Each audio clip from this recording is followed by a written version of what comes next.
अस्सलाम वालेकुम। First year physics के प्रैक्टिकल सेंटर का गेस्ट पेपर 2023 में जो आया है उसके न्यूमेरिकल का सोल्यूशन इस वीडियो में हमने करना है। तो ये है हमारा भाई सेक्शन बी। इसे आप स्क्रीनशॉट लेना चाहें तो स्क्रीनशॉट ले लें, ठीक है।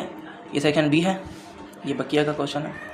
ये रहा सेक्शन बी और यहाँ तक हमने इनके क्या करना है, न्यूमेरिकल का सॉल्व करना है, ठीक है। सारे न्यूमेरिकल जितने भी सेक्शन बी में हैं, सेक्शन बी में ही होते हैं न्यूमेरिकल, उन सब का हमने क्या करना है, सॉल्यूशन करना है, ठीक है। तो चलिए जी हमारे साथ एंड तक जुड़े रहिए, क्योंकि शुरू से लेकर आखिर तक जितने भी न्यूमेरिकल में हमने सॉल्यूशन करना है। तो सिर्फ क्वेश्चन नंबर 2 का 1 ये डायमेंशनली करेक्ट है, ये भी कराता हूँ यार, टेंशन क्यों ले रहे हो। उससे पहले मैंने ये डेटा में उतारा हुआ है ना, इसको सबसे पहले अभी उतारा है इसको, ये मैं जहन से निकल गया। तो पहले ये करते हैं, इसके बाद ये करते हैं, ठीक है। तो पहले ये क्या है, 100 ग्राम बुलेट। ये 100 ग्राम बुलेट, यहाँ पर दो चीज़ें होती हैं, मैं आपको बता देता हूँ। देखो ये मैंने डेटा लिखा हुआ है ताकि हमारी आसानी हो सके, लेकिन यहाँ पर एक और चीज़ बता देता हूँ। मास का यूनिट जो होता है वो होता है केजी, ग्राम नहीं होता। तो ग्राम से केजी में लाने के लिए क्या करते हैं, ज़्यादा कुछ नहीं करते हैं, 1000 से डिवाइड कर देते हैं, ठीक है। 1000 से डिवाइड करेंगे तो 0.1 kg, ठीक है। तो m1 कितना आ गया, 1 kg। हमें कैसे पता चलेगा कि m1 ये है और m2 ये है, ठीक है। इसके लिए मैं आपको बता देता हूँ। मैं एक अच्छी सी गन बना लेता हूँ, कोई महंगी वाली, ठीक है। ये लो मैंने एक VIP गन बना ली, गन बन गई। ये लो भाई ज़बरदस्त गन बन गया, माउज़र बना ली मैंने, अच्छा गन बना दी हमने, ठीक है। तो यहाँ कहीं बुलेट होगी, ऐसा ही है ना, यहीं होती है ना बुलेट, आमतौर पर तो यहीं होती है। अभी तक एक बंदे ने इसे होल्ड की हुई है, चलो भाई मैंने इसे पकड़ी हुई है यहाँ पर, ये लो इसे मैंने पकड़ लिया, नहीं पकड़ी नहीं जा रही, अच्छा ठीक है। हमने इसे अभी अपने पकड़ी हुई है, हमारे हाथ में है। ये गन भी रेस्ट में है और उसके अंदर जो बुलेट है वो भी रेस्ट में है, ठीक है। तो ये जो दो चीज़ें होती हैं, एक होता है एक्सीडेंट के बाद और एक होता है एक्सीडेंट से पहले वाला चीज़। अब एक्सीडेंट का मतलब ये नहीं है कि कोई चीज़ आकर ठोक दी हमने, एक्सीडेंट का मतलब है वाक़या होने से पहले और वाक़या होने के बाद। यहाँ पर कौन सा वाक़या होगा, अरे चलने का वाक़या होगा, क्या चलने का, बुलेट चलने का, गोली लगने का वाक़या होगा अभी। अच्छा इसकी एग्जांपल लेते हैं, कोई और एग्जांपल लेते हैं। चले अभी मैंने फ़ैन ऑन किया हुआ है, शायद उसकी हल्की हल्की आवाज़ भी आ रही होगी। ये भी एक इंसिडेंट हुआ है, वाक़या हुआ है। क्या वाक़या हुआ है, थोड़ी देर पहले पंखा बंद था, अभी पंखा चल रहा है, तो ठीक है ना। ये इंसिडेंट होते हैं। इन मैं शायद आपको सही तरह से नहीं समझा पा रहा, लेकिन मैं जो समझाना चाह रहा हूँ वो उम्मीद है कि आपको समझ आ रहा होगा, मुश्किल नहीं हो रही है। अच्छा जैसे कि अब लाइट है, अब लाइट बंद हो सकती है और जल भी सकती है, जैसे बल्ब है। अच्छा गेट है, खुल भी सकता है और बंद भी हो सकता है, मतलब ये ऐसा पॉसिबिलिटी है ना। ये बुक है, अभी खुली हुई है, अब ये बंद भी हो जाएगी। तो ये भी एक क्या है, वाक़ये हैं, मतलब जो दो तरीक़ों से हो सकते हैं। हर चीज़ दो तरीक़ों से हो सकती है, या तो होगी या फिर नहीं होगी। बस इतना बहुत है और मुझे लगता है आपको समझ आ गया होगा।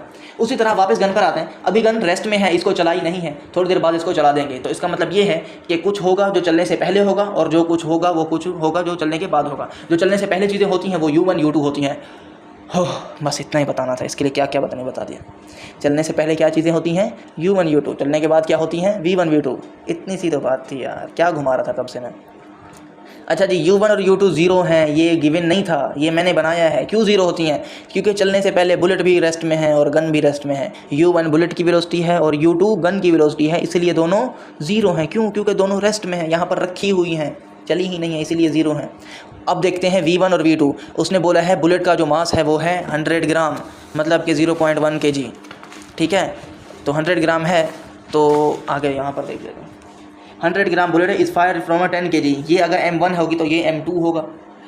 विद स्पीड ऑफ 1000 मीटर पर सेकेंड। इतनी ज़्यादा वेलोसिटी गन की तो नहीं हो सकती, गन कोई फेंक के तो नहीं मारेगा, अंदर की बुलेट की ही होगी। जो बुलेट के लिए चीज़ें हम यूज़ करते हैं वो 1 हो कहलाती हैं और जो गन के लिए यूज़ करते हैं वो 2 कहलाती हैं। बस ये आमतौर पर ऐसा ही किया जाता है। तो इसलिए जो मास M1 है ये बुलेट का है और V1 है ये भी बुलेट की है, और V2 क्या है, रिकॉइल वेलोसिटी है, गन की है, ये फाइंड करनी है। जब भी बुलेट आगे जाती है तो गन झटका मारती है और वही झटका कितनी स्पीड से मारेगी वही हमने फाइंड करना है। चलें जी फॉर्मूला लिखता हूँ, बहुत बात हो गई।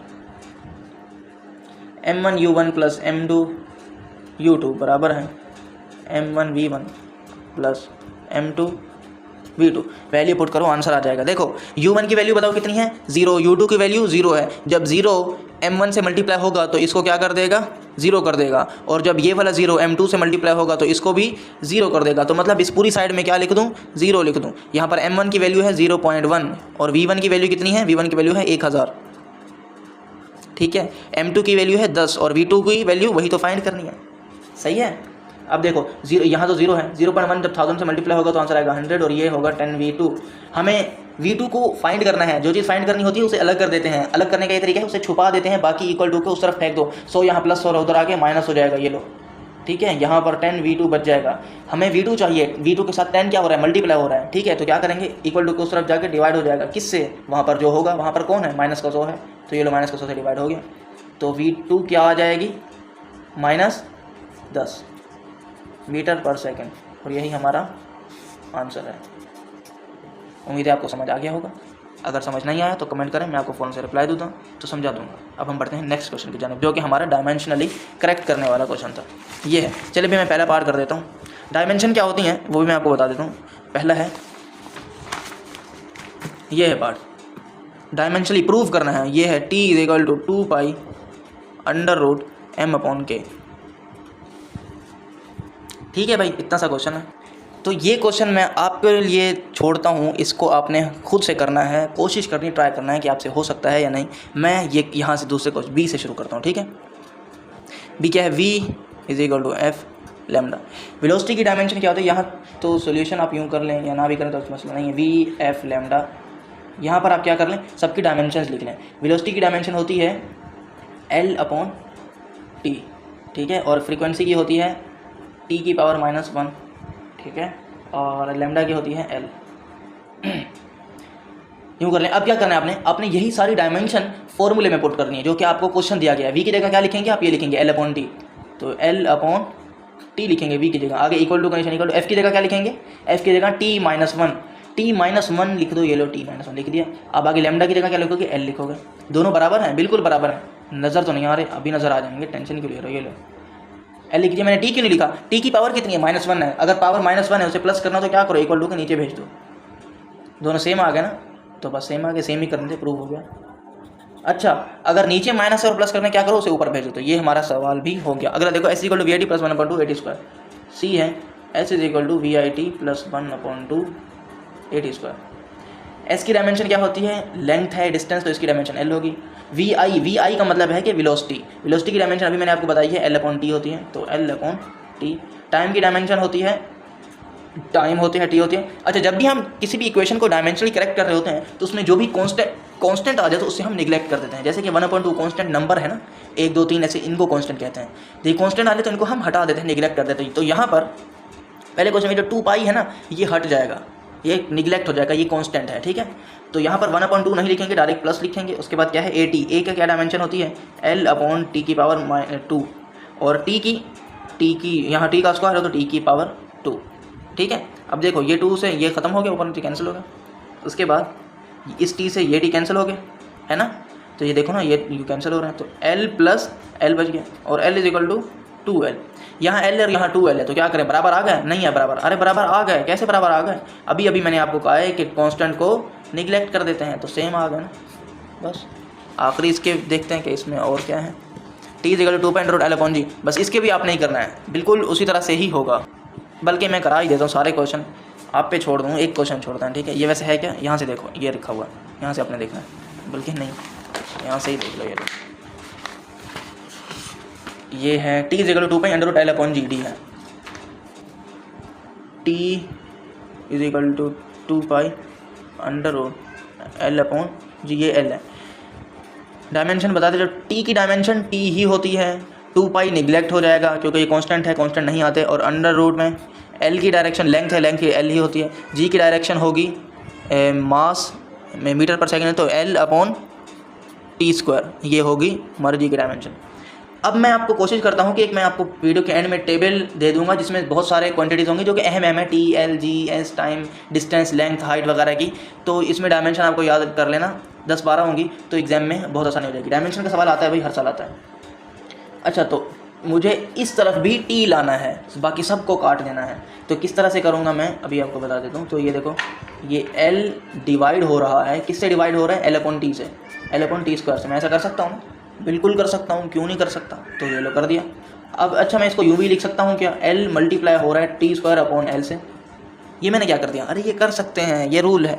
अगर साइन डिवाइड से मल्टीप्लाई में हो गया है तो आगे जो भी वैल्यू होगी वो फ्लिप हो जाएगी, घूम जाएगी, नीचे वाला ऊपर आ जाएगा, ऊपर वाला नीचे आ जाएगा। तो यहाँ देखो, यहाँ L ऊपर था मगर यहाँ मैंने नीचे लिख दिया है, यहाँ t² ऊपर था, यहाँ मैंने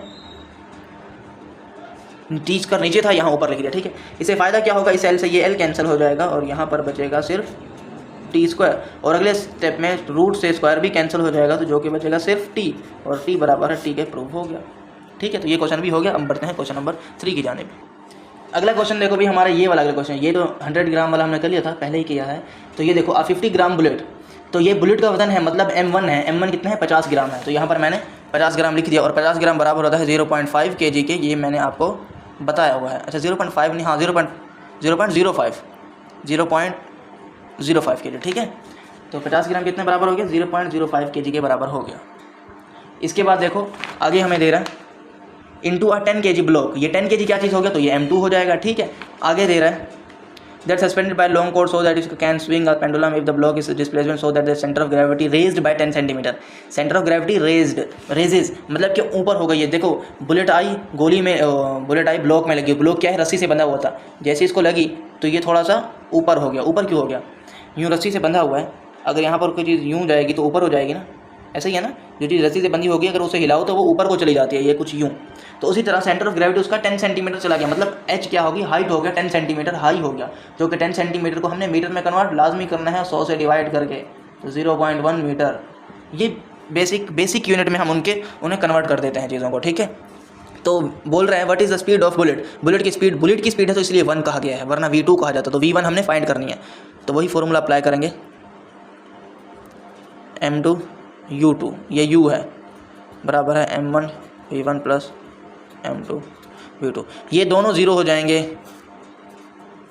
क्यों ज़ीरो हो जाएंगे, क्योंकि यहाँ पर भी वही टोटका इस्तेमाल करेंगे कि भाई फायर चलने से पहले, अच्छा ये जो इक्वल साइड के लेफ्ट हैंड साइड होती है, ये फायर के पहले वाली साइड होती है और ये फायर के बाद वाली होती है। जब फायर नहीं चला था तो बुलेट भी रेस्ट में थी और गन भी रेस्ट में थी, तो इसलिए U1 और U2 ज़ीरो हो गई, तो यहाँ पर ज़ीरो आ गया। M1 कितना है 0.05, V1 कितना है यही तो मालूम करना है, तो इसे V1 ही लिख देंगे। आगे क्या है, M2 कितना है 10 किलो, और V2 कितना है, V2 भी पता नहीं है, तो V2 की जगह भी हम V2 लिख देंगे। अब आगे देखो हम यूँ कर सकते हैं 0.05 V1 बराबर है -10 V2। क्या किया है, कुछ भी नहीं किया यार, ये -10 V2 को उठाया इक्वल टू के उस तरफ फेंक दिया, तो इसलिए -10 V2 हो गया, +10 को उठाया -10 हो गया। यहाँ तक आके छोड़ देंगे, छुट्टी हो गई क्या, नहीं भाई, बस यहाँ तक आके इसको फिलहाल ब्रेक लगाते हैं। हम एक और चीज़ देखते हैं, जब बुलेट ब्लॉक में आके लगी तो क्या हुआ, ज़्यादा कुछ नहीं हुआ, ब्लॉक रेस्ट में था, रस्सी से बंधा हुआ था ना, वो बोल रहा है सस्पेंडेड बाय कॉर्ड, मतलब रस्सी से लटका हुआ है, रस्सी से बंधा हुआ था, तो इसका मतलब उसके अंदर सम काइनेटिक एनर्जी थी। क्यों, क्योंकि वो रेस्ट में था, तो काइनेटिक एनर्जी उसके अंदर थी। काइनेटिक एनर्जी किसके बराबर होती है, K = 1/2 mv² के। सही है, ये चीज़ समझ आई आपको, अरे बिल्कुल समझ आई, सॉरी, उसके अंदर काइनेटिक एनर्जी क्या होती है, काइनेटिक एनर्जी मोशन की तरफ से आती वजह से आती है। जब बुलेट उसको लगी, बुलेट में क्या थी, काइनेटिक एनर्जी थी। क्यों, क्योंकि ये मोशन में थी, जो चीज़ रेस्ट में है उसकी काइनेटिक एनर्जी उसमें नहीं होती। ठीक है, अच्छा बुलेट उसको लगी क्योंकि बुलेट में अंदर काइनेटिक एनर्जी थी, उसके अंदर वेलोसिटी थी और उसका वजन भी था, इसलिए काइनेटिक एनर्जी आ गई। बुलेट में काइनेटिक एनर्जी थी, ब्लॉक को लगी, तो ब्लॉक थोड़ा सा ऊपर हुआ, मतलब उसने हाइट कवर की। अगर कोई भी चीज़ ज़मीन से ऊपर को चली जाती है तो उसके अंदर पोटेंशियल एनर्जी आ जाती है, तो इसका मतलब ये हो गया कि बुलेट की काइनेटिक एनर्जी जब ब्लॉक में लगी तो ब्लॉक के अंदर पोटेंशियल एनर्जी आ गई और वो ज़मीन से ऊपर जाने लगा। ज़मीन से कितना ऊपर गया है, 10 सेंटीमीटर ऊपर चला गया है। तो हम इसे कह सकते हैं कि बुलेट की काइनेटिक एनर्जी किस में कन्वर्ट हो गई, पोटेंशियल एनर्जी में, और पोटेंशियल एनर्जी किसके बराबर होती है, mgh। ये रिलेशन हमने यूज़ करना है। तो Ke यहाँ से गायब हो जाएगा, Ke की जगह में हम 1/2 mv² डाल देंगे और ये बराबर है mgh के, मतलब काइनेटिक एनर्जी बराबर है पोटेंशियल एनर्जी के। सही है, ये क्या है, इसके बराबर है पोटेंशियल एनर्जी। तो Pe और Ke दोनों हट जाएंगे, 1/2 mv² बराबर है mgh के। ये देखो यहाँ भी m है, यहाँ भी m है, इक्वल टू के दोनों तरफ जो चीज़ सेम होती है वो कट जाती है, तो इसको हम हटा देंगे। हमें v चाहिए, 1/2 यहाँ पर क्या हो रहा है, v के साथ 1/2 हो रहा है, तो ये 2 यहाँ डिवाइड हो रहा है, वहाँ जाके मल्टीप्लाई हो जाएगा 2gh। सही है, ऐसा ही होगा। आप क्या करना है, वैल्यू पुट करो और क्या, 2 की जगह 2, g क्या होता है 9.8 होता है, और h कितना है 0.1 है, तो 0.1, इन तीनों को मल्टीप्लाई कराओ तो आंसर आ जाएगा। इन तीनों को मल्टीप्लाई कराए तो आंसर आ गया 1.96। ठीक है, मगर ये v² है तो हमें v चाहिए, तो क्या करेंगे, रूट ले लेंगे, आंसर का रूट ले लो, रूट आंसर क्या आ गया 1.4 आ गया, तो 1.4 मीटर पर सेकेंड। ठीक है जी, तो ये तो v आ गई हमारे। अब इस v का क्या करें, इस v को यहाँ पर पुट करेंगे तो ये आ जाएगा, v1 आ जाएगा। सही है, तो चलो जी इसे पुट करो, पुट यहाँ पर लिख दो, इसे इक्वेशन 1 का नाम दे देते हैं। Put v is equal to 1.4, ये v2 है, ठीक है, v2 इज इक्वल टू 1.4 इन इक्वेशन 1।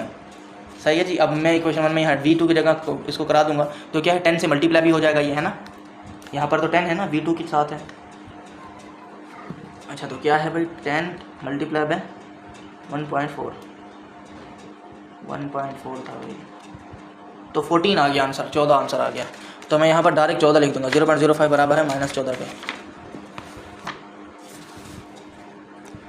0.05 बराबर है -14 के। 14 कैसे हुआ आपको पता चल गया ना, बस ठीक है। तो यहाँ पर v1 भी तो था, ठीक है, हमें v1 ही चाहिए, तो -14 से कौन डिवाइड होगा, यहाँ मल्टीप्लाई हो रहा है 0.05, तो यहाँ पर आके डिवाइड हो गया, ठीक है। तो इसे डिवाइड करो, आंसर आ जाएगा, डिवाइड बाई 0.05, 280 आ गया, ठीक है, 280 इसका आंसर है। वेलोसिटी कितनी स्पीड से जा रही है, 280 मीटर पर सेकंड की स्पीड से गोली आई है, जिसने 10 किलो के ब्लॉक को 10 सेंटीमीटर ऊपर उठा दिया है। तो यही हमारा आंसर है।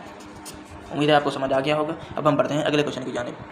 अच्छा तो ये हमारा चौथा को सवाल है, ए बराबर है इसके एंड बी बराबर है इसके, find projection of A on to direction of B.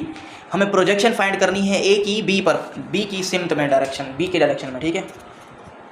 Exam में ये भी आ सकता है बी इंटू ए, तो ये भी मैं आपको बता देता हूँ कि किस तरह से होता है। तो प्रोजेक्शन ए इंटू बी, इसका मैं फॉर्मूला बता देता हूँ, तो फिर फॉर्मूले के मुताबिक हम काम करते जाएंगे तो ज़्यादा आसानी हो जाएगी, ठीक है। तो इसका फॉर्मूला है ए डॉट बी, बिल्कुल गलत लिखा है, बी डॉट ए आएगा, मैग्नीट्यूड ऑफ बी, ये नहीं आएगा, B dot A divided by magnitude of B. अगर एग्जाम में आता B into A, projection find करनी है बी की, डायरेक्शन है ए की, उल्टा हिसाब होता तो हम यहाँ भी उल्टा कर देते, पहले ए लिखते फिर बी लिखते, और अपॉन में क्या होता, अपॉन में ए होता, ठीक है। तो ये भी चीज़ अपने जहन में रखना है अपना।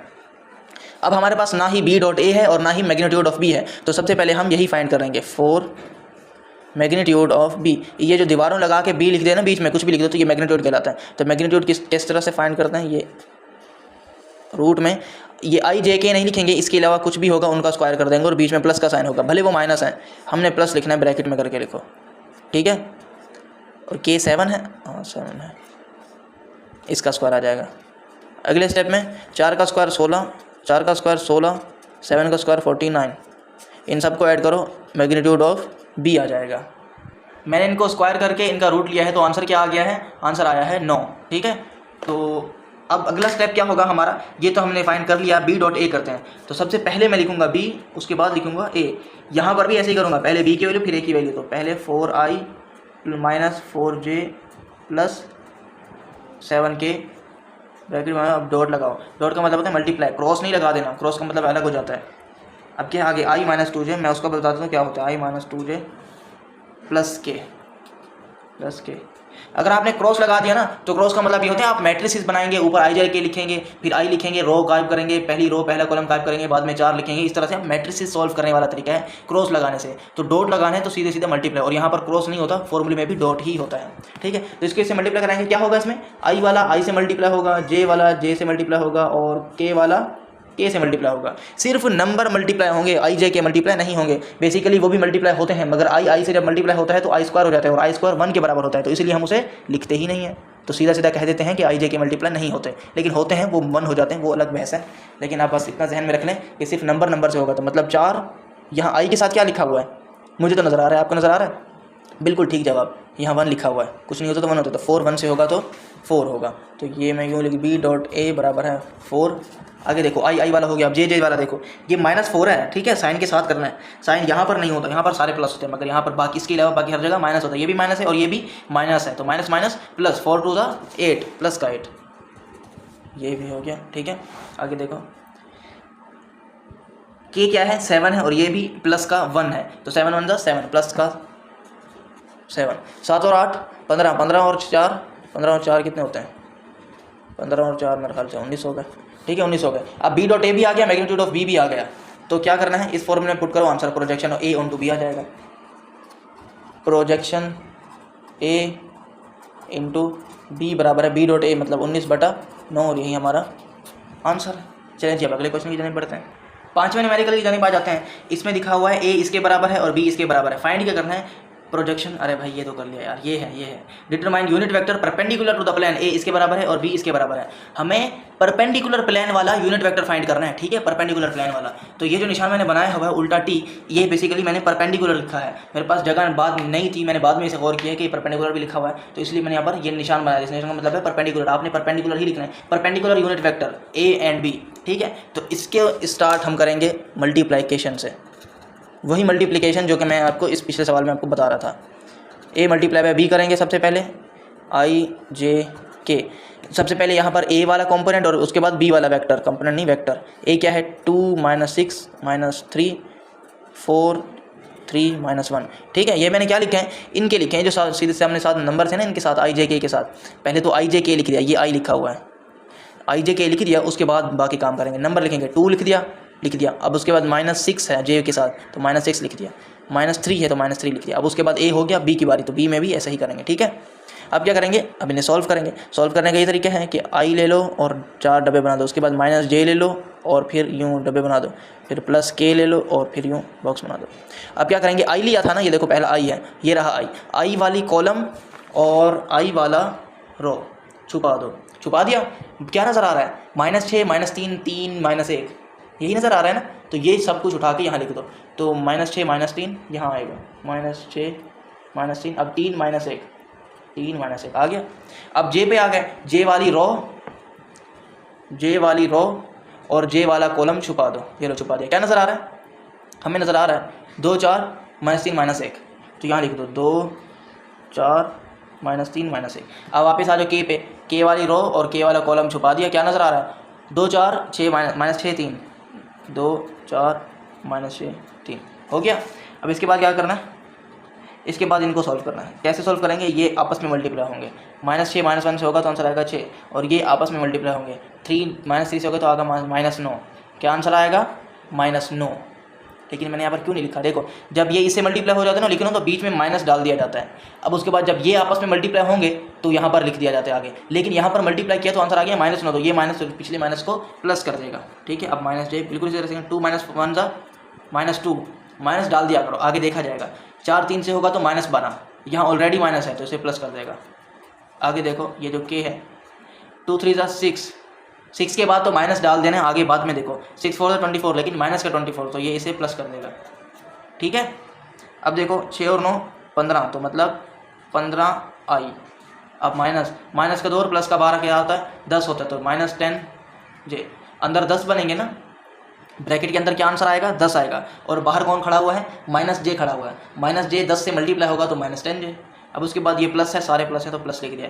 6 और 24 30, और बाहर k है तो ये लो k। अब ये क्या बन गया, ये हमारा बन गया है, सपोज कर लेती है हमारा c है, छोटा c है, वैसे बड़ा है स्मॉल c है, ठीक है। c आ गया, बस इतना काम नहीं करना था, थोड़ा सा और काम करना है। हमें क्या करना है, वेक्टर निकालना है, यूनिट वेक्टर निकालना है। यूनिट वेक्टर का फॉर्मूला क्या है, मैं अब फॉर्मूला लिखता हूँ। सारा काम होने के बाद अब फॉर्मूला याद आया है, ऐसी बात नहीं है। वेक्टर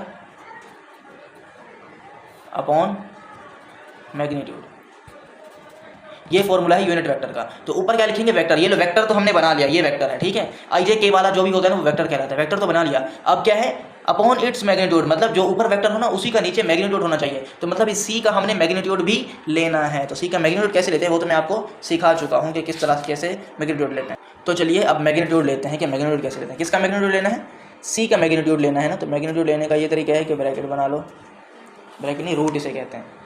सी में क्या है देखो 15 10 30, 15 10 30 याद रखना भाई, 15 10 30, 15 10 30। मेरे ख्याल से 10 माइनस में था, लेकिन यहाँ पर माइनस लिखते ही नहीं है, सारे प्लस लिखते हैं। इसकी भी एक वजह है भाई, मैं वजह आपको बता देता हूँ। अरे डायरेक्ट सी का आंसर लिखेंगे, कैलकुलेटर जब है तो हम सॉल्व कर सकते हैं। √15 10 30 35 आ गया, ठीक है। इनको सबको सॉल्व किया, आंसर 35 आ गया। तो सी का 35। अब देखो माइनस क्यों नहीं लिखते, सारे प्लस क्यों लिखते हैं, मैं वजह बता देता हूँ। ये 10 है, अगर मैं इसे -10 भी लिखता, क्या लिखता यहाँ पर -10 लिखता यहाँ पर, तो ये जो ऊपर स्क्वायर लगा हुआ है माइनस को क्या कर देता, प्लस कर देता। तो माइनस लिखने का फ़ायदा हुआ, कुछ भी फ़ायदा नहीं हुआ, खाम ऐसे ही बस माइनस बढ़ा देंगे। तो लिखने का कोई फ़ायदा नहीं है, डायरेक्ट सब प्लस करके लिख दो। जब भी चीज़ अगर ऊपर स्क्वायर आ जाए ना तो अगर माइनस में हो तो उसे प्लस करके लिख दो, क्योंकि फ़ायदा नहीं है, अगले स्टेप में वापस वैसे ही हो जाएगा। अब यूनिट वेक्टर फाइंड करना है तो वेक्टर के ऊपर कोई भी वेक्टर हो ना उसके ऊपर उल्टी ऐसे टोपी बना दो ना, यूँ कैप बना दो, तो वो यूनिट वेक्टर कहलाता है। तो vector upon its magnitude, vector क्या था 15i minus 10j plus 30k, ये हमारे पास वेक्टर है। और मैग्नीट्यूड क्या है, ये 35 मैग्नीट्यूड आया है। ये आंसर है। यहाँ तक भी कर देंगे तो भी आंसर कहलाएगा, मगर इससे आगे कर देंगे तो बहुत अच्छी बात है। कैसे, सबके नीचे 35 डाल दो, ये लो सबके नीचे 35 डाल दिया। अब आगे अगर एक ही टेबल से कट रहे हैं तो काट दो, बिल्कुल कट रहे हैं और ज़रूर कटेंगे, को देख लेना, ठीक है। 3/7i minus 2/7j plus 5/7k। अगर मैंने काटने में कोई मिस्टेक की हो तो आप बता देना, मैं सही कर लेना, बता के देना, खुद ही समझदार हो आप लोग, ठीक है। तो यहाँ पर हमारा ये आंसर होगा। तो यहाँ तक आपने ज़रूर करना है इसे। उम्मीद है कि आपको समझ आ गया होगा। तो वीडियो ज़्यादा लंबी हो रही है, अभी तक हमने 5 क्वेश्चन को ही सॉल्व किया है। मेरे ख्याल से यहाँ पर 20 न्यूमेरिकल हैं, या 20 से कम है न्यूमेरिकल। अभी गिन लेते हैं कितने न्यूमेरिकल हैं। 1 2 3 4 5 6 7 8 9 10 11 12, 5 हो गए, 12 हैं अभी तक गिन भी लिए। 13 14 15 16 17 न्यूमेरिकल है भाई, ठीक है। 17 और एक ये रहा 18 19 और एक ये रहा 20, भाई 20 न्यूमेरिकल है। तो 5 न्यूमेरिकल ही हमने इस वीडियो में कवर किया और आधे घंटे की तकरीबन वीडियो बन गई है। तो इस तरह तो 4 वीडियो बनेंगी, लेकिन मैं कोशिश करूंगा कि 3 वीडियो में ही ये सारे न्यूमेरिकल कवर करूँ। 20 न्यूमेरिकल हैं, वैसे बहुत इंपॉर्टेंट होते हैं। तो आज की वीडियो यहीं पर ख़त्म करते हैं, बाकी इंशाल्लाह नेक्स्ट वीडियो में। और अभी तक अगर आपने हमारा चैनल सब्सक्राइब नहीं किया ना तो जल्दी से यार सब्सक्राइब कर दो, क्योंकि बहुत मेहनत करते हैं। देखो काफ़ी देर से वीडियो में बना रहा हूँ, आधे घंटे की वीडियो को बनाने के लिए ना 1 घंटा लग जाता है हमें लिखने में, मटेरियल कंटेंट जमा करने में, तो मेहनत ज़्यादा करनी पड़ती है। तो आप चैनल हमारा सब्सक्राइब कर दें ताकि आप भी हमारी मेहनत में शरीक हो जाएँ, ठीक है। अब हम नेक्स्ट वीडियो मिलेंगे, तब तक बहुत ख्याल रखिएगा। अल्लाह।